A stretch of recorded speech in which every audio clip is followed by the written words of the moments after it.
primeiras prosas. O primeiro trabalho que publica é uma homenagem a Garrett, autor que o teria marcado desde muito cedo, quando estivera doente com escarlatina. A obra, Viagens na Minha Terra, ficaria para sempre na sua memória.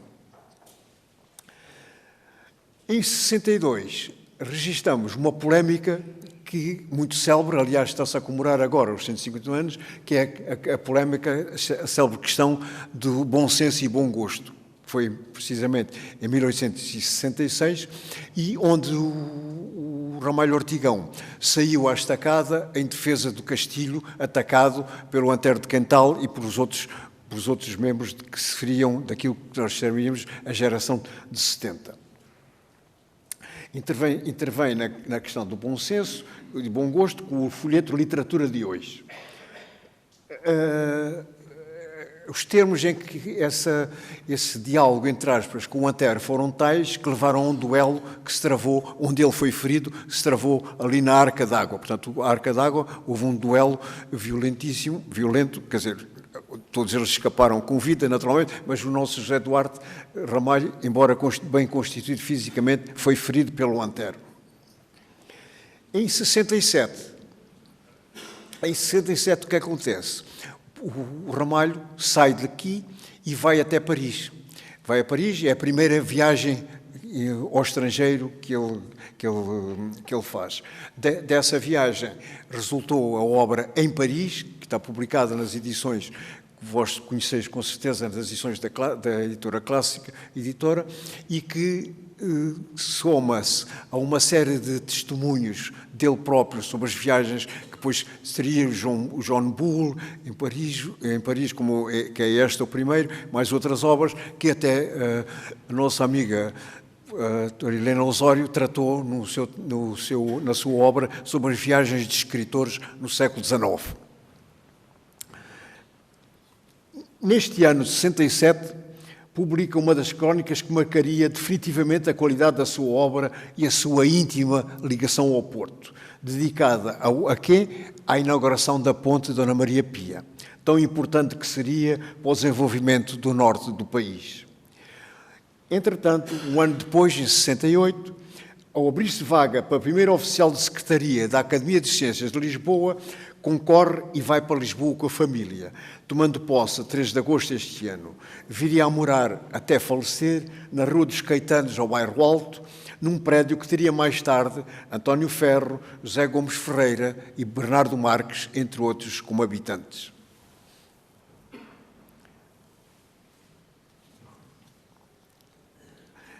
Esta casa, estas duas casas que estão aqui, eram depois voltaremos mais à frente para falar disto, são as casas que a minha querida amiga Dona Maria Conceição Couto me indicou, eram as conhecidas por as casas das senhoras Ramalho, onde é suposto que o nosso José Duarte Ramalho Ortigão teria acesso. É no Rua do Altavila, ainda lá estão as casas, mas, portanto, é um testemunho muito interessante da passagem do Ramalho Ortigão aqui pela Foz. Em 1970, desculpem esta simulação das datas, mas é interessante por várias razões, mas a razão principal, em 1970, o que é que acontece? Começa a publicar-se aquilo que pode considerar-se o primeiro romance policial português. Qual? O Mistério da Estrada de Sintra, assinado por quem? Por José Duarte Ramalho Ortigão e José Maria Essa de Queiroz.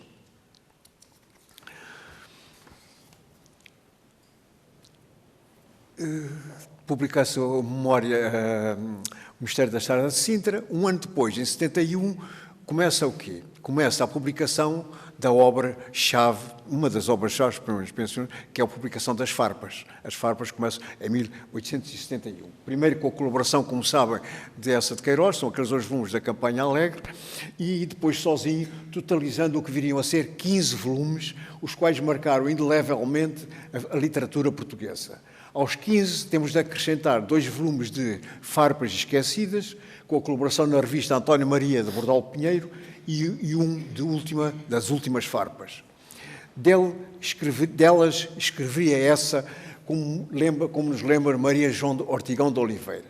Diz geralmente Ramalho, autor das farpas, mas não seria inexato dizer as farpas, autor de Ramalho Ortigão. O paradoxo, acrescenta a nossa ensaísta, tão tipicamente queirosiano, explicita a importância que as farpas revestem na vida e na obra do autor. Depois, a partir daqui, dá-se a publicação das obras-chave, pelo menos que nos interessa aqui em relação ao viajeiro José Duarte Ramalho Ortigão, que é as praias de Portugal, os banhos de Caldas e águas minerais, as notas de viagem, a Holanda, o John Bull. E em 92 há uma interessante iniciativa que é a colaboração portuguesa no 4º centenário do descobrimento da América. Aonde? Em Madrid, em Espanha. E o que é que acontece? O governo português resolve, nomeia Ramalho Ortigão comissário português da exposição, da parte portuguesa na exposição colombiana, chamada exposição colombiana. O Ramalho Ortigão há várias crónicas dirigidas à sua mulher, as cartas a Emília, onde conta muito, faz um retrato muito interessante não só da Espanha, de Madrid, da Madrid oitocentista, colaborou, entrou em muito contacto com grandes escritores espanhóis da geração de 98, de 90, da geração espanhola de 90, e estabeleceu grandes relações com eles. O que é que acontece, entretanto? Ele é nomeado, tinha vindo para a Academia das Ciências como ajudante, ao fim e ao cabo, de escritório, chamemos assim, e em 1895 é nomeado bibliotecário da ajuda. Para onde? Para o lugar que até há um certo tempo tinha sido desempenhado pelo Alexandre Herculano. Quer dizer, o Ramalho Ortigão é, posso dizer, o sucessor, não é logo imediato, mas é o sucessor do Ramalho Ortigão como bibliotecário da ajuda. Teve um grande papel como diretor da Biblioteca da Ajuda, e do qual depois vem pedir demissão em 1910, quando foi do advento da República, uma vez que ele tinha sido convidado pelo rei para desempenhar esse lugar. Em 96 há uma obra também interessantíssima dele para nós, que é O Culto da Arte em Portugal, e que marca uma época também na nossa bibliografia histórica e artística. E, enfim, em 1915, em 27 de setembro, falece precisamente na sua casa na Rua dos Caetanos, após estar internado numa clínica na Rua Rio de Janeiro. Nós aqui, como estarão recordados alguns que estão aqui presentes, já evocámos aqui precisamente os 150 anos essa data do falecimento do Ramalho Ortigão. Ora bem, passados estes anos todos, interessa-nos agora entrar no cerne da questão, chamemos assim.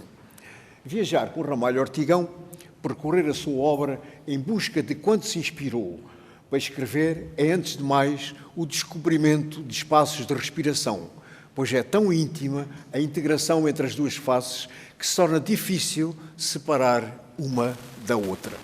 Em Ramalho, a escrita é tão viva, a geografia que lhe subjaz é tão real, que se poderá dizer ser impossível distinguir o espaço que a inspirou do espaço que respirou ou respira. É tal intimidade entre um e outro que se poderá acertar que por todo o lado onde andou ou viveu, a escrita tornou-se parte de si próprio, como o coração, ou as pernas, ou os braços, ou a cabeça. Se a geografia portuguesa se fez presente em toda a sua obra, se de norte a sul Portugal aparece em toda a sua dimensão, com toda a vida que lhe é própria, o palpitar de tudo quanto torna viva a terra portuguesa em todas as suas manifestações, podemos dizer que é todo o Portugal o seu espaço de respiração.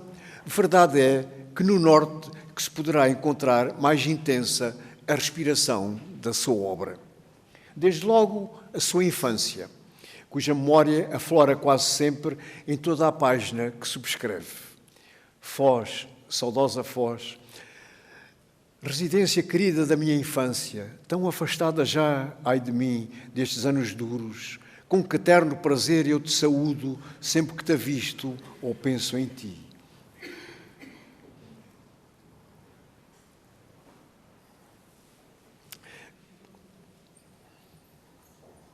Ou penso assim, estamos bem mudados ambos, velha amiga, tu do que foste, eu do que era. No primeiro volume das Farpas, dá-nos conta dessa terníssima memória. Só nós, as crianças, é que gozávamos nesta festa. Uma alegria imperturbável e perfeita, porque não tínhamos a compreensão amarga da saudade, nem as preocupações incertas do futuro. Para nós, tudo na vida tinha o caráter imutável e eterno. O destino aparecia-nos ridentemente fixado, como no musgo as alegres figuras do presépio. Maria João Ortigão de Oliveira assinalaria melhor o que procuramos dizer. Os vetores que se cruzam no tempo e no espaço de uma vida têm, em Ramalho Ortigão, uma conjugação que seríamos tentados a apelidar de feliz. Tal a adequação é perfeita entre o físico, o vivencial e o psicológico.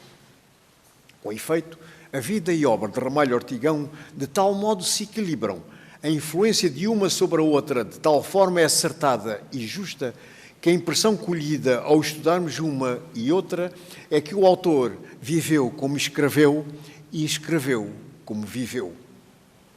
A evocação da Foz da sua infância surge nesse roteiro inutrapassável que é a sua obra As Praias de Portugal, onde nos acerta os caminhos que devemos percorrer pela geografia que a nós se delimita, desde Espinho, a Granja, Lessa e Matosinhos, Vila do Conde e Póvoa de Varzim, Viana do Castelo, até Caminha, passando por Afif e Âncora, todos os lugares saltando com vida e alento, convidando a percorrê-los para saborear os prazeres que poderão conceder-nos, indo ao ponto de nos informar como podemos lá chegar, os transportes que há, os horários dos comboios, quando for esse o caso, e os lugares onde poderemos alojar-nos. Um verdadeiro guia turístico, portanto.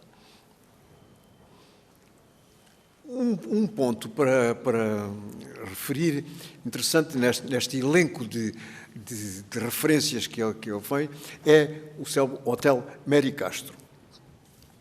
É um hotel que hoje está aqui na Rua das Motas, hoje já não é hotel, é uma residência particular, mas eu socorro-me para ver a importância. Este Hotel Mary Castro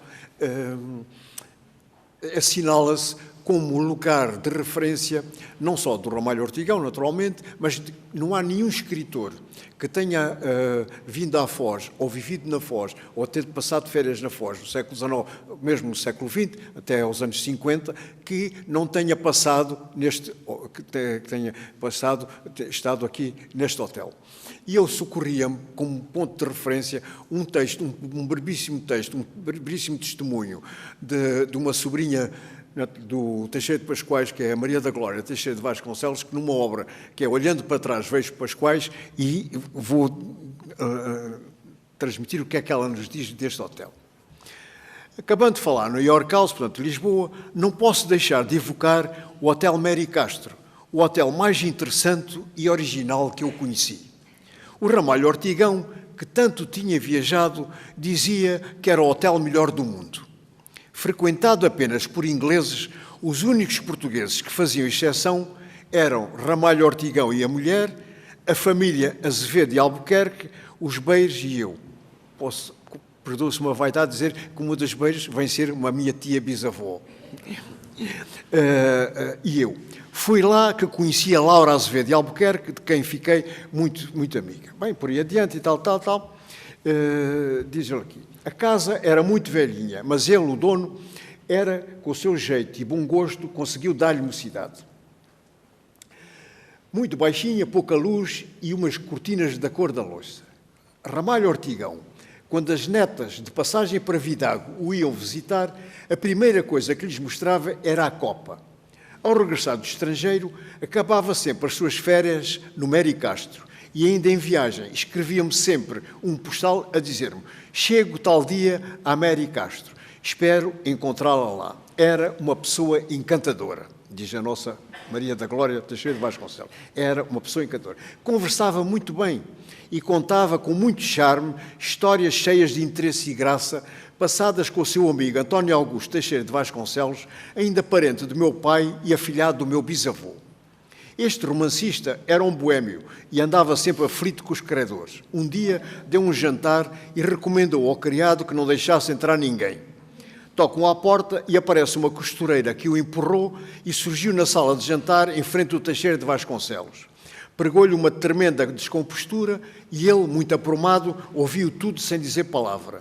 No fim, respondeu apenas: como a senhora está enganada. Isto conta-nos o Ramalho Ortigão. Como uma senhora está enganada. Vê esse desgraçado, e apontou para o Peru. Matei-o, porque não tinha que lhe dar de comer. Juntamente com esta, só uma nota de pé de página, temos o hotel, fazendo um pequeno circuito, temos o Hotel Meire Castro, portanto, na Rua das Motas, outro hotel de referência literária também, que já várias vezes o abordámos, que é aqui o Hotel da Boa Vista, e um outro local extraordinário de tertúlia, de todos os escritores do Porto que vinham, sentavam-se ali a tertuliar, desde o Camilo, o Ramalho Ortigão, o Essa, todo, não há nenhum, o Arnaldo Gama, etc. É o Chalé Suíço, que hoje conhecemos como Chalé Suíço, fundado em 1873 por um senhor António dos Santos Carneiro e, não sei se já alguma vez repararam, se olharem para o pavilhão, para o Chalé Suíço, em cima, no telhado, está lá um carneiro. Quer dizer, o nosso amigo António Santos Carneiro quis que ficasse, quis perpetuar a sua imagem, salvo seja, mesmo no telhado da coisa. Esse Chalé do Carneiro, era conhecido por Chalé do Carneiro, o Chalé do Carneiro, onde o Camilo, então, variadíssimas vezes esteve, o Chalé do Carneiro depois passou à posse de um senhor Chambers, portanto, a família Chambers, que o membro da família inglesa que todos nós conhecemos, e depois foi vendido a um suíço e daí ter ficado sempre como o chalé suíço. Mas era aqui um triângulo, chamemos assim, que era o Meire Castro, o Hotel da Boa Vista e o Chalé Carneiro. E agora pus as páginas ao contrário. Bem, mas não ficamos aqui só pelas praias. A geografia que pretende que respiremos passa pela frequência das termas, pelas caldas, pelas águas minerais, onde nos